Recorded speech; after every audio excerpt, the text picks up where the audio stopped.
नमस्कार दोस्तों, आज की कहानी एक सामाजिक पारिवारिक कहानी है। 1 रुपए का सिक्का। 7 फेरों के बाद अब रंजिता की विदाई की रस्म भी संपन्न हो गई।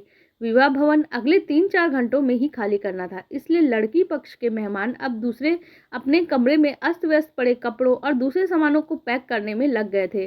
रंजीता के पिताजी गोविंद बाबू और माँ चंदना देवी मिठाई के डब्बे और तोहफे एक एक कर सारे मेहमानों को सधन्यवाद प्रदान कर रहे थे।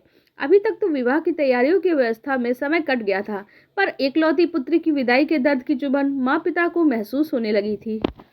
गोविंद बाबू की आंखें तो सूखने का नाम ही नहीं ले रही थी, पर चंदना देवी ने हिम्मत रख रखी थी। वो जानती थी कि अगर वो भी टूट गई तो गोविंद बाबू को संभालना और भी मुश्किल होगा।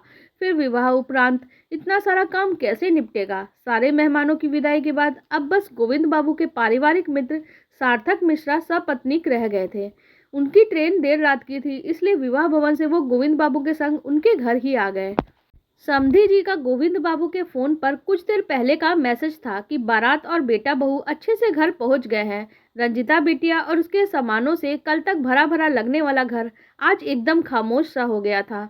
माता पिता का बार बार मन कर रहा था कि वीडियो कॉल करके एक बार रंजिता को देख ले, उससे बातें कर ले, पर फिर लगता अभी तो बिटिया के ससुराल में बहुत सारे लोग नई बहू के स्वागत में होने वाली रस्मों को निभाने में व्यस्त होंगे। तभी समधी जी के नंबर पे गोविंद बाबू के व्हाट्सएप पर वीडियो कॉल की घंटी बजती है।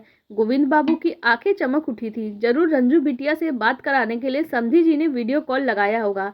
चंदना देवी भी व्हाट्सएप कॉल की आवाज़ सुन के पतिदेव के फ़ोन की स्क्रीन के सामने टकटकी लगाकर बैठ गई थी।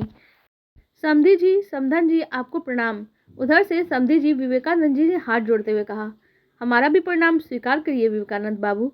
अभिवादन के आदान प्रदान के पश्चात विवेकानंद जी थोड़े गंभीर होकर बोलना शुरू करते हैं। गोविंद बाबू, दरअसल हमारी बहू ने हमें असमंजस में डाल दिया है।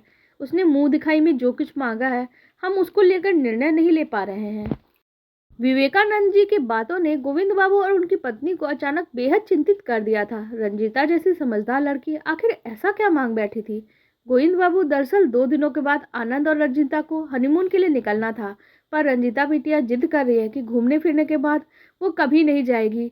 अभी तो वो अपने नए घर की रसोई संभालेगी। कहती है कि कहीं आने जाने के बजाय अपने नए परिवार के सारे सदस्यों के साथ कुछ समय आराम से रहना चाहती है।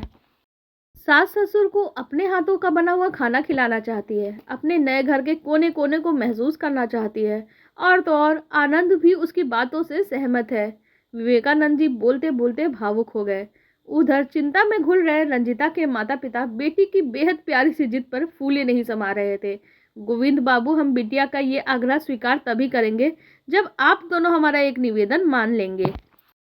विवेकानंद जी ने पुनः समधी और समधन को दुविधा में डाल दिया। हाँ हाँ, आदेश करिए समधी साहब। क्यों ना कुछ समय के लिए आप दोनों भी यहाँ आ जाइए रहने को। जानता हूँ आप दोनों काफी सिद्धांतवादी हैं। बिटिया के ससुराल का पानी भी पीना स्वीकार नहीं है आप दोनों को, पर आप समधी समधन की बजाय हमारे पारिवारिक मित्र के रूप में आ सकते हैं ना। फिर तो आप दोनों का मन ना माने मुझे यहाँ रहने के बदले 1 रुपए का सिक्का दे दीजिएगा।